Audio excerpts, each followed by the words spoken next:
Good morning to all. મિત્રો આજે આપણે ઓટોમોબાઈલ સિસ્ટમ ડિઝાઇન સબ્જેક્ટની અંદર chapter number 3 design of Excel જેની અંદર ચર્ચા કરવા જઈ રહ્યા છીએ રિયર એક્સલ વિશે.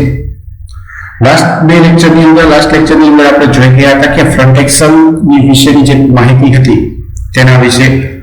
આજે આપણે જોઈશું રિયર એક્સલ વિશે. The rear Excel is the last member of the power train. એટલે કે પાવર વ્હીકલની અંદર જે આપણે ઓટોમોટિવ વ્હીકલમાં જે એન્જિનના પાવરને રોડ સુધી પહોંચાડવા માટે જે પાવર ટ્રેન સિસ્ટમ જે છે ડિઝાઇન કરવામાં આવી છે. એટલે કે એન્જિન, પછી clutch, gear box, propeller shaft, universal joint, differential, rear Excel and rear wheel, આ રીતે આખી જે રચના કરવામાં આવેલી છે. તો તેની અંદર રિયર એક્સલ જે છે તે પાવર ટ્રેનની અંદરનો છેલ્લો પાર્ટ છે. તો most of automobile rear Excel is driving Excel. અને મોટે ભાગે ઓટોમોટિવ વ્હીકલમાં જે કોઈ પણ જે કોઈ વ્હીકલ છે તેની અંદર ડ્રાઇવિંગ એક્સલ તરીકે રિયર એક્સલ કામ કરે છે. ઇટ્સ લાઈ between the driving wheel and differential gear and transmit power from differential to the driving wheel. અને તે ડિફરન્શિયલ ગિયર અને ડ્રાઇવિંગ વ્હીલની વચ્ચે જોડવામાં આવે છે. ઉપરાંત તે ડિફરન્શિયલના પાવરને ડ્રાઇવિંગ વ્હીલ સુધી પહોંચાડવાનું કાર્ય પણ કરે છે. It consist of two half shaft connected to the differential gear, one for one wheel. તે બે હાફ શાફ્ટમાં ડિફરન્શિયલના ગિયર સાથે જોડવામાં આવેલી હોય છે અને તેના એક છેડા ઉપર એટલે કે હાફ શાફ્ટના એક ભાગ ઉપર વ્હીલ લગાડવામાં આવેલો હોય છે. The inner end of each half shaft connected to the sun gear of the differential and outer end to the wheel. જે હાફ શાફ્ટ જે અહીં ઉપયોગ કરવામાં આવે છે તો તેના બે ભાગ છે. એક જે છે તે ઇનર એન્ડ છે કે જેની ઉપર સ્પ્લાઇન્સ આપવામાં આવેલા હોય છે અને આ સ્પ્લાઇન્સ વાળો જે એક્સલનો ભાગ છે તે ડિફરન્શિયલ યુનિટની અંદર જે સન ગિયર લાગે છે તેની સાથે જોડવામાં આવેલો હોય છે. જ્યારે એક હાફ શાફ્ટનો બીજો છેડો જે છે તે હબ એસેમ્બલી સાથે જોડવામાં આવે છે અને તેની સાથે ડ્રાઇવિંગ વ્હીલ એટલે કે જે વ્હીલ તેની સાથે જે વ્હીલ ફેરવવાનું હોય તો તેની સાથે જોડવામાં આવેલું હોય છે. The rear axle and differential are completely enclosed in a housing which protect them from the water, dust and injury.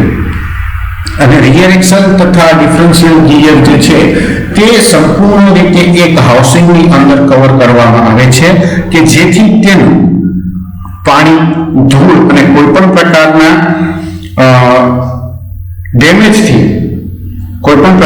ડેમેજથી તેને બચાવી શકાય.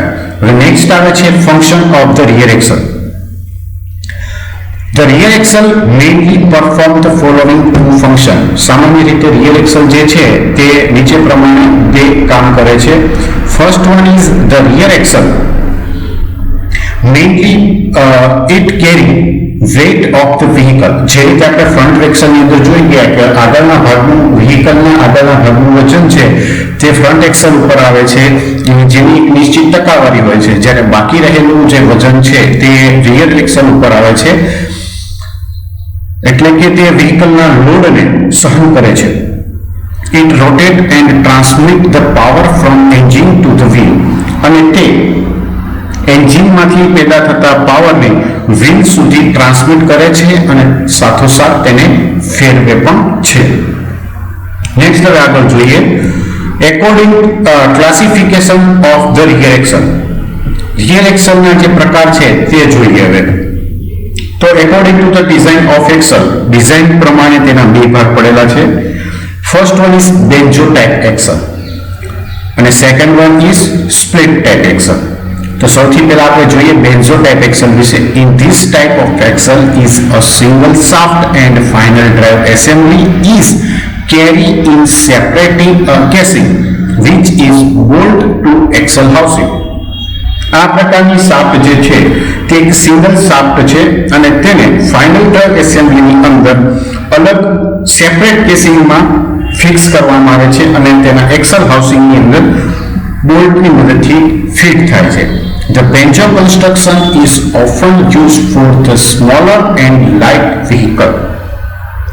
બેન્જો ટાઈપનું જે એક્સલનું હાઉસ કન્સ્ટ્રક્શન જે છે તે નાના અને લાઇટર વ્હીકલ માટે ઉપયોગમાં લેવામાં આવે છે. Next one is split type.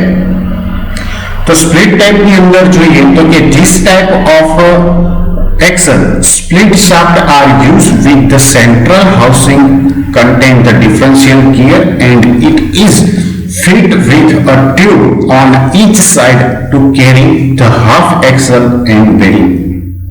આ પ્રકારની એક્સલ જે છે તે સ્પ્લિટ શાફ્ટનો ઉપયોગ સેન્ટ્રલ હાઉસિંગ સાથે કરવામાં આવેલો હોય છે, જેની અંદર ડિફરન્શિયલ ગિયર હોય છે અને તેની અંદર હાફ એક્સલ અને બેરિંગને સમાવવા માટે તેને ફિક્સ કરવા માટે એક ટ્યુબ લગાડેલી હોય છે અને આ પ્રકારની ટ્યુબ બંને તરફના છેડે લગાડેલી હોય છે. નેક્સ્ટ આગળ વધીએ તો according to the method of support કઈ રીતે કરે છે તેના આધારે તેના પ્રકારમાં જોઈએ તો પહેલા નંબર ઉપર આવે છે ફુલ્લી ફ્લોટિંગ ટાઈપ એક્સલ. હવે ફુલ્લી ફ્લોટિંગ ટાઈપ એક્સલ જે છે તે કયા પ્રકારે હોય તો તેની નીચે ફિગર દર્શાવેલી છે. આ ફિગરની અંદર આપણે જોશો તો આ એક ટ્યુબ જે છે કે જે કેસિંગ તરીકે કામ કરે છે. વચ્ચેના ભાગે આ જે કાળા કલરનો જે પોર્શન જે છે તે એક્સલ યુનિટ છે અને આ જે છે તે હબ એસેમ્બલી છે અને હબ એસેમ્બલી ઉપર વ્હીકલનું વ્હીલ જે છે તે માઉન્ટ કરવામાં આવ્યું છે. હવે હબ એસેમ્બલી જે છે તે એક્સલના કેસિંગ ઉપર બોલ બેરિંગ અથવા તો બેરિંગની મદદથી માઉન્ટ કરવામાં આવેલો હોય છે કે જે ટ્યુબની ઉપર ફરે અને તેની મદદથી વ્હીલ જે છે તે ફરતું હોય છે. હવે જે આ એક્સલ જે છે તેનો આ ભાગ જે ડિફરન્શિયલના સંગીય સાથે જોડેલો હોય છે એટલે સંગીય ઉપર જે રીતે મૂવમેન્ટ થશે તે રીતે અહીં એક્સલ પણ મૂવમેન્ટ કરશે અને એક્સલ મૂવમેન્ટ કરશે એટલે તે હબને ફેરવશે અને હબની સાથોસાથ વ્હીલ પણ રોટેટ થશે. થિયરીની અંદર જોઈ લઈએ. In this type of axle bearing are on the outer side of casing between the wheel and the axle casing. આ પ્રકારની એક્સલ જે છે તે બેરિંગ એક્સલ બેરિંગ અને શાફ્ટની જે કેસિંગ જે છે તેની વચ્ચે બહારની તરફ લાગેલી હોય છે.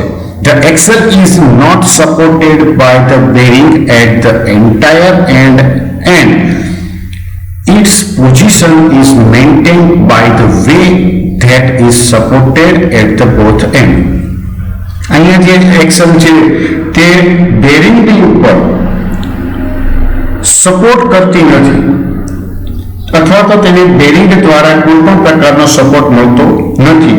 જે રીતે તેને બંને છેડે સપોર્ટ કરવામાં આવે છે અને તેના દ્વારા તેની જે પોઝિશન હોય છે તેને મેન્ટેન પણ કરવામાં આવતી હોય છે. એટલે કે બંને છેડાઓને આપણે જે ટેકવવા માટે જે હબ એસેમ્બલી જે છે તે ઉપયોગ કરી શકીએ છીએ. The wheels are fit at the end of axle by means of key bolt or nut. અને વ્હીલ જે છે તે એક્સલના બીજા એક છેડા ઉપર માઉન્ટ કરવામાં આવેલા છે, લગાડવામાં આવેલા હોય છે અને તેને લગાડવા માટે કી બોલ્ટ અથવા તો નટનો ઉપયોગ થતો હોય છે. Thus the entire weight of vehicle is supported by the wheel and axle casing. અને આ રીતે વ્હીકલનું ટોટલી વેઇટ જે છે તે વ્હીલ અને તેના એક્સલ કેસિંગની મદદથી તેને સપોર્ટ પણ મળી રહે છે. The axle is relied all strain caused by the weight of vehicle on the end thrust. અને એક્સલ દ્વારા વ્હીકલ ઉપર જે વેઇટ લાગવાને કારણે કે થ્રસ્ટ લાગવાને કારણે જે સ્ટ્રેન પેદા થાય છે બધા જ પ્રકારના, તો તે પોતે તેને વહન કરવાની ક્ષમતા ધરાવે છે અને આ જે કોઈ પણ પ્રકારના સ્ટ્રેન પેદા થાય છે તો તેમાંથી તેને ફ્રી પણ કરી શકે છે, તેને રિલીવ કરે છે. It transmit only driving torque, અને તે માત્ર ડ્રાઇવિંગ ટોર્કને રોડ વ્હીલ સુધી ટ્રાન્સમિટ કરવાનું કાર્ય કરે છે. નેક્સ્ટ હવે આપણે આગળ જોઈશું બીજા પ્રકારની એક્સલ જે છે કે જેને આપણે કહીએ છીએ half floating type. Half floating type એક્સલની અંદર જે ફિગર છે તે નીચે આકૃતિમાં બતાવેલી છે કે જેમાં એક્સલ કેસિંગની અંદર એક્સલ લગાડવામાં આવેલું છે અને તેની સાથે વ્હીલ આપણે હબ એસેમ્બલી આગળના ભાગે ફિક્સ થયેલી છે. અંદરના ભાગે એક્સલને સપોર્ટ આપવા માટે બેરિંગ લગાડવામાં આવેલું છે અને હબના આઉટર છેડા ઉપર wheel assembly fit થયેલી છે. In this axle, the bearing which support the axle are inside the casing. અહીંયા આ પ્રકારની એક્સલમાં તેને સપોર્ટ કરવા માટે કેસિંગની અંદર બેરિંગ આપવામાં આવે છે. The axle of wheel is at the center of axle casing. અને wheel axle ની સેન્ટર જે છે તે એક્સલ કેસિંગના સેન્ટર સાથે લગાડેલું હોય છે. The whole weight of the vehicle is first transmitted through suspension spring, then axle casing, rear axle, wheel and ground. અને અહીંયા વેહિકલનું ટોટલી વજન જે છે તે સૌથી પહેલા સસ્પેન્શન સ્પ્રિંગ ઉપર ટ્રાન્સમિટ થાય છે અને ત્યારબાદ એક્સલ કેસિંગ ઉપર, ત્યારબાદ રિયર એક્સલ ઉપર અને છેલ્લે વ્હીલ ઉપર અને સૌથી છેલ્લે ગ્રાઉન્ડ એટલે કે રોડ લેવલ સુધી વેઇટનું ડિસ્ટ્રીબ્યુશન છે, વેઇટનું ટ્રાન્સફર જે છે તે થતું જોવા મળે છે આ પ્રકારની એક્સલની અંદર. નેક્સ્ટ હવે આપણે આગળ જોઈશું third one is 3/4 floating Excel. તો 3/4 ફ્લોટિંગ એક્સલની જે રચના જે છે તે નીચે આકૃતિની અંદર બતાવ્યા પ્રમાણે છે. In this axle, the bearing which support the axle are inside the casing. આ પ્રકારની એક્સલ જે છે તેમાં એક્સલને સપોર્ટ આપવા માટે બેરિંગ એક્સલના કેસિંગની અંદર જ લગાડવામાં આવેલું હોય છે. The axle of the wheel is at the center of axle casing. વ્હીલની એક્સલ જે છે તે એક્સલ કેસિંગના સેન્ટરમાં લગાવવામાં આવેલું હોય છે. The whole weight of vehicle are first transmitted to the suspension spring, then axle casing, rear axle, wheel and ground. અને અહીં જે પૂરેપૂરું વ્હીકલનું વેઇટ જે છે તે સૌથી પહેલા સસ્પેન્શન સ્પ્રિંગ ઉપર ટ્રાન્સમિટ થાય છે, ત્યારબાદ એક્સલ કેસિંગ ઉપર ટ્રાન્સમિટ થાય છે, ત્યારબાદ રિયર એક્સલ ઉપર, ત્યાર પછી વ્હીલ ઉપર અને સૌથી છેલ્લે ગ્રાઉન્ડ લેવલ સુધી ટ્રાન્સમિટ થતું હોય છે. તો આ રીતે રિયર એક્સલના અલગ અલગ બે મુખ્ય પ્રકાર છે, એક સપોર્ટિંગ ઉપર અને એક એના એક્સલ કેસિંગ ઉપર. સપોર્ટિંગ ઉપર 3 પ્રકાર પડે છે, એક 3/4 ટાઈપ, એક હાફ ફ્લોટિંગ અને એક છે તે ફૂલી ફ્લોટિંગ. જ્યારે કેસિંગ ઉપર જોવા જઈએ તો બેન્જો ટાઈપ અને સ્પ્લિટ ટાઈપ. નેક્સ્ટ હવે આપણે આગળ વધીશું અને તેની અંદર જોઈશું design parameter of for the final drive. Final drive માટેના ડિઝાઇન પેરામીટર વિશેની ચર્ચા આગળ વધીશું. તો કે the following are necessary parameter required for developing the final drive. એટલે કે ફાઇનલ ડ્રાઈવ બનાવવા માટે જે પેરામીટર જરૂરી છે તે નીચે પ્રમાણે છે. First one is required transmission ratio. જરૂરી ટ્રાન્સમિશન રેશિયો જે છે તે સૌથી પહેલા ધ્યાને લેવામાં આવતો હોય છે. The required transmission ratio is necessary to ensure the proper traction characteristic and desired maximum speed of the tracked vehicle. એટલે કે જરૂરી ટ્રાન્સમિશન રેશિયો જે છે તે તેના પૂરતી ટ્રેક્શન કેરેક્ટરિસ્ટિક લાક્ષણિકતાઓને મેળવવા માટે અને મેક્સિમમ સ્પીડ ટ્રેક વ્હીકલના મેક્સિમમ સ્પીડ માટે પણ જરૂરી બનતું હોય છે. The transmission ratio was selected to match other component of the drive system on the basis of defined specification of engine and of the main transmission. Transmission ratio છે તે એન્જિનને define કરવા માટે અથવા તો તેની જે ડેફિનેશન છે તેના સ્પેસિફિકેશન પ્રમાણે મુખ્ય ટ્રાન્સમિશન મેઇન જે ટ્રાન્સમિશન જે છે તેના આધારે ડ્રાઇવ સિસ્ટમના જે કોઈ પણ બાકીના કમ્પોનન્ટ છે તેની સાથે મેચ કરવા માટે સિલેક્ટ કરવામાં આવેલો હોય છે. Second one is durability and operating endurance. તો કે durability is expressed in the kilometre. It defines the period of operation between the subsequent plant maintenance. Durability જે છે તે કિલોમીટરની અંદર માપવામાં આવે છે અને તેના યોગ્ય મેન્ટેનન્સ પ્લાન્ટ મેન્ટેનન્સ જે છે અને તેની વચ્ચેની કામગીરી તેનું ઓપરેશન દ્વારા તેને વ્યાખ્યાયિત કરવામાં આવતું હોય છે. Two determine endurance of the final drive component, the anticipated maximum load occurring in the system was adopted. અને ફાઇનલ ડ્રાઈવના જે કમ્પોનન્ટની જે એન્ડ્યુરન્સ લિમિટ છે તે નક્કી કરવા માટે સિસ્ટમની અંદર એન્ટિસિપેટેડ મેક્સિમમ લોડ જે છે તે માપવામાં આવતો હોય છે. However, in order to determine the durability of transmission, it is necessary to know manner of the use of the vehicle, land configuration, time of operation, running on individual gear of the main transmission.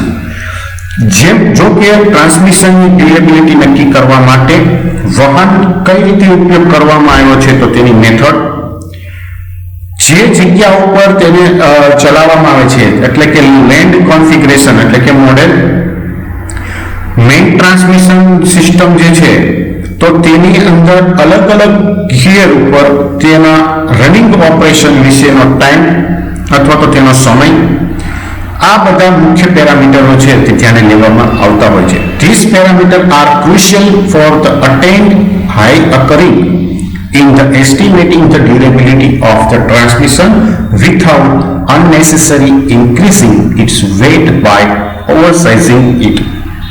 એટલે કે આ પ્રકારના અલગ અલગ જે માપદંડો છે તે ટ્રાન્સમિશનની જે ડ્યુરેબિલિટી છે તેનો અંદાજ લગાવવા માટે કોઈ એક ચોક્કસ તેની વેલ્યુ મેળવવા માટે મહત્વપૂર્ણ છે કે જેમાં તેનું બિનજરૂરી વજન વધારીને પણ તેને વધારી શકાતી હોય છે.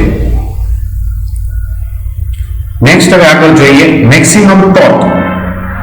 તો મેક્સિમમ ટોર્ક કે જે torque to which the transmission will be subjected being the result of traction characteristic of the drivetrain as engine and gearbox.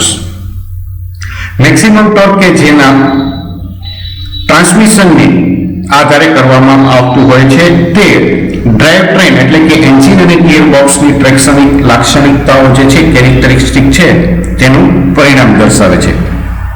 As the final drive is the ultimate component of the kinematic chain of drivetrain, the torque transmitted by this transmission is the highest.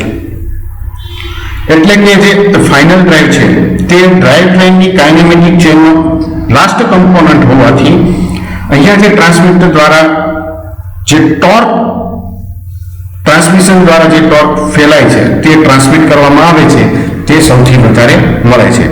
The maximum torque in the gearbox is attained when the driving in the gear in which the transmission ratio is highest in the case of reverse gear. અને ગિયરની અંદર જ્યારે driving કરતી વખતે gear બોક્સની અંદર maximum torque મેળવવામાં આવે છે કે જેની અંદર ટ્રાન્સમિશન રેશિયો સૌથી વધારે હોય છે અને કમ્પેરિઝન કરવા જાય તો રિવર્સ ગિયરના કિસ્સામાં. નેક્સ્ટ આવે છે weight. Unlike in the stationary transmission, for the transmission of special vehicle it is extremely important to minimize the weight. Weight ની અંદર જોઈએ તો જે સ્ટેશનરી ટ્રાન્સમિશન થી વિપરીત દિશામાં ખાસ વ્હીકલની અંદર ટ્રાન્સમિશન માટે વેગને ઘટાડવું અતિ મહત્વનું હોય છે. Mechanical component of the drivetrain represent a large share of the total weight of the vehicle. Therefore, determining the best possible parameter in the design of transmission is so important. એટલે કે drive ટ્રેનની અંદર જે mechanical component છે તે વ્હીકલના total વેઇટનો એક હિસ્સો દર્શાવતો હોય છે, એક એનો પાર્ટ દર્શાવતો હોય છે. આથી ટ્રાન્સમિશનની ડિઝાઇનની અંદર શક્ય હોય તેટલા બેસ્ટ પેરામીટરને નક્કી કરવા માટે ખૂબ જ મહત્વનો ભાગ ભજવતી હોય છે. Weight become even more important when the floatability of vehicle is to be ensured. જ્યારે વ્હીકલની ફ્લેટેબિલિટી નક્કી કરવી હોય તો આવા કિસ્સામાં વ્હીકલનું વેઇટ જે છે તે મહત્વનો ભાગ ભજવતું હોય છે. And next one is axis offset, એટલે કે જે એક્સિસ છે તેના ઓફસેટ પેરામીટર તેને પણ ધ્યાને લેવામાં આવતું હોય છે. These parameters indicate whether a transmission with axle offset must be used or not. અહીંયા જે રિઝલ્ટ છે તે દર્શાવે છે કે જો એક્સલ ઓફસેટ સાથે ટ્રાન્સમિશન સિસ્ટમ વાપરવી યોગ્ય છે કે નહીં. This is due to the design of gearbox use and its location in the hull of vehicle. આનું કારણ ઉપયોગમાં લેવામાં આવતા ગિયરબોક્સની ડિઝાઇન અને વ્હીકલના હલની અંદર તેનું કેટલું જગ્યા, તેનું લોકેશન કઈ જગ્યાએ છે તે માટે પણ જરૂરી બનતું હોય છે. તો મિત્રો, આ રીતે ફાઇનલ ટ્રાયલ ડિઝાઇન કરતી વખતે જે મુખ્ય 5 પેરામીટર જે છે તે ધ્યાને લેવાતા હોય છે. તો આજ સાથે આપણે આજનું લેક્ચર પૂર્ણ કરીએ છીએ. નેક્સ્ટ લેક્ચરની અંદર આપણે ફ્રન્ટ એક્સલની ડિઝાઇન, રિયર બેરિંગ લોડ અને તેના વિશેની ચર્ચા કરીશું.